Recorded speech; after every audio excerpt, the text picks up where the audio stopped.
আসসালামু আলাইকুম viewers, ফাইমিজি kitchen থেকে আজকে আমি আপনাদের সাথে নিয়ে আসলাম একটা ডেজার্টের আইটেম।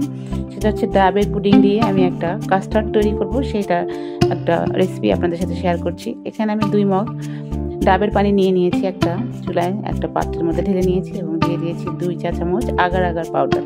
ডাবের পুডিংটা তৈরি করতে আমার আগার আগার পাউডারটা দরকার হবে। পাউডারটার সাথে আমি ডাবের পানিটা ভালো মতো মিশিয়ে দিচ্ছি এবং দিয়ে দিচ্ছি যে ডাবের ভিতরে যে শাঁস ছিল সেই শাঁসটা, আর দিয়ে দেবো এখানে 2 টেবিল চামচ চিনি। চিনি দেওয়াটা আমার স্কিপ হয়ে গেছে ভিডিওটা।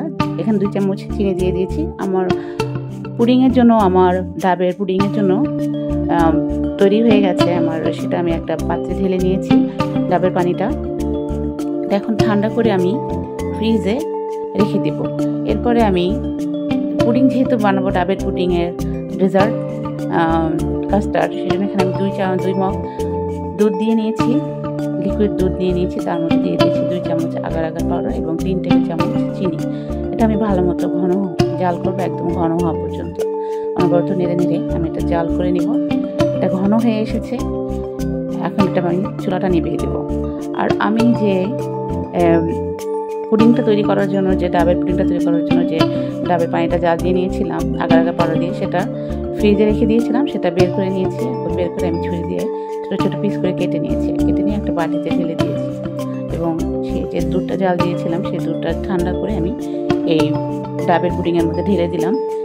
এখন আমি এই যেহেতু কাস্টার্ড তৈরি করব, সেটা আমার এখানে আমি কিছু ফল অ্যাড করব এবং ছোটো ছোটো কাপের মধ্যে আমি এই পুডিংটা ঢেলে নিয়ে তার মধ্যে আমি কিছু ফল ইউজ করব কাস্টার্ডের জন্য। এখানে আমি সবুজ আপেল, লাল আপেল, খেজুর, তারপরে কাঠবাদাম এবং কিছু আনার ইউজ করেছি।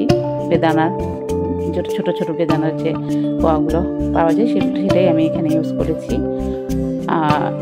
এই দেখেন আমি এখানে দিয়ে দিয়েছি 2 রকমের আপেল কুচি, কাঠবাদাম কুচি আর খেজুর কেটে রেখেছিলাম ছোটো ছোটো করে, সেই খেজুর, আর দিয়ে দেবো কিছু আনার দানা। এভাবে আপনারা ইফতারি টেবিলে এরকম একটা ডেজার্ট যদি থাকে ঠান্ডা ঠান্ডা, তাহলে শরীর মন সবই জুড়িয়ে যাবে খেলে। খুবই মজার একটা ডেজার্ট আইটেম। আমি এখানে ডাবের পুডিংয়ের কাস্টার্ড তৈরি করে আজকে আপনাদের সাথে শেয়ার করলাম। এভাবে সবাইকে আপনারা ইফতারিতে এভাবে যদি বানিয়ে দেন বাসার সবাইকে, তাহলে সবাই খেয়ে খুবই মজা পাবে। আর খুবই স্বাস্থ্যকর একটা খাবার, ঠান্ডা খাবার, রোজা রেখে সারাদিন ইফতারিতে এরকম একটা আইটেম হলে আসলে খুবই ভালো লাগে। হয়ে গেল আমার ডাবের পুডিংয়ের কাস্টার্ড। আসসালামু আলাইকুম।